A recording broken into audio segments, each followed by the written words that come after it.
अस्सलामुअलैकुम। तो मैं आज आपको बताऊंगा कि आपने एक्सेल स्टार्ट किया तो आपको क्या क्या मालूमात होनी चाहिए अगर आप एक्सेल पे काम करना चाह रहे हैं। तो मैं आपको ये बताऊंगा कि आप किस तरीके से एक्सेल पे अपना काम कर सकते हैं और जो चीज़ें मालूम होनी चाहिए आपको। तो आपने सबसे पहले क्या करना है, लैपटॉप से या कीबोर्ड से अपने विंडो आर प्रेस करना है, यहाँ पे लिखना है एक्सेल।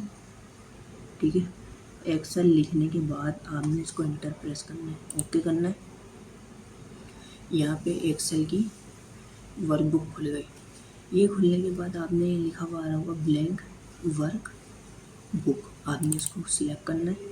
जैसे ये सिलेक्ट हो जाएगी तो हमारे पास एक्सेल का इंटरफेस ओपन हो गया।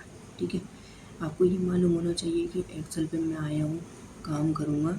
तो ये जो ऊपर वाले जो मुझे बार नज़र आ रहे हैं इसे क्या कहते हैं। अभी आप ये जो सब ऊपर वाली लाइन देख रहे हैं, यहाँ पे हमारी ये लिखा हुआ आ रहा है बुक 1। ये बुक 1 इस वजह से लिखा हुआ आ रहा है कि बुक मैंने जो ली है 1 है। अब मैं दूसरी लूँगा तो बुक 2 लिखा हुआ है। ठीक है, इसके बराबर में जो लिखा हुआ आ रहा है ये आइकन जो आ रहे हैं, ये अंडो के लिए होता है, ये रीडो के लिए। ठीक है, उसके अलावा बाकी ये जितनी भी चीज़ें बनी हुई आपको ये नज़र आ रही है। ठीक है, इससे कहते हैं हम, एक तरीके से आप लड़ी समझ लें। ठीक है, लड़ी एक तरीके से ये, और इसमें बहुत से क्या नाम है हमारे आपको इसमें चीज़ें मिलेंगी यहाँ पर, जैसे अल्फ़ाबेट वगैरह, कीपैड, वो अल्फ़ाबेट स्मॉल, छोटा करना है, बड़ा करना है। ठीक है, फ़ॉन्ट साइज़ छोटा करना है, बड़ा करना है, यहाँ सब आपको वो मिल जाएगा। अभी ये जो देख रहे हैं आप, ये हमारा एक्टिव सेल है। बराबर में इसके आपको दिख रहा होगा नाम लिखा हुआ आ रहा है E2।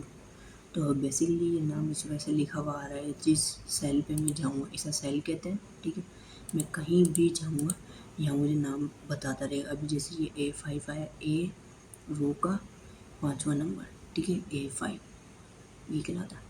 उसके बाद ये शीट 1। ठीक है, दूसरी शीट लूँगा तो दूसरा नाम लिखा हुआ आएगा। ठीक है, ऐसे ही होता है। ऐसे ये करने के बाद आपने इधर आ जाना है, जो आपको बेसिक मालूम होना चाहिए। ये पेज ऊपर नीचे करने का, रो पर अप एंड डाउन करने का। ठीक है, ये यहाँ पे दिया हुआ है कि आप इससे जूम इन जूम आउट कर सकते हैं। ठीक है, अगर इससे भी नहीं होता तो दूसरा तरीका ये, आपने इस पर क्लिक किया, 100 पे गए और ओके कर दिए तो ये आपका जूम हो जाएगा। उसके बाद आगे हर बंदे जो परेशान हो जाता है कि यार मेरी जो पेज है वो इस तरीके से हो गया। तो नीचे जो है ना ये दिया हुआ है व्यू पेज। ठीक है, पेज लेआउट व्यू पेज, तो आपने पेज लेआउट पे जाना है। उसके बाद व्यू पे आएंगे तो ये कि आपका नॉर्मल पेज जो आपका पेज था उसी तरीके से हो जाएगा। ठीक है, ये थी हमारी आज की बेसिक एक्सेल के ऊपर वीडियो। इंशाल्लाह नेक्स्ट वीडियो में हम सीखेंगे कि सम का फॉर्मूला कैसे यूज़ करते हैं, एवरेज और दूसरे फर्दर। इंशाल्लाह मिलते हैं नेक्स्ट वीडियो में।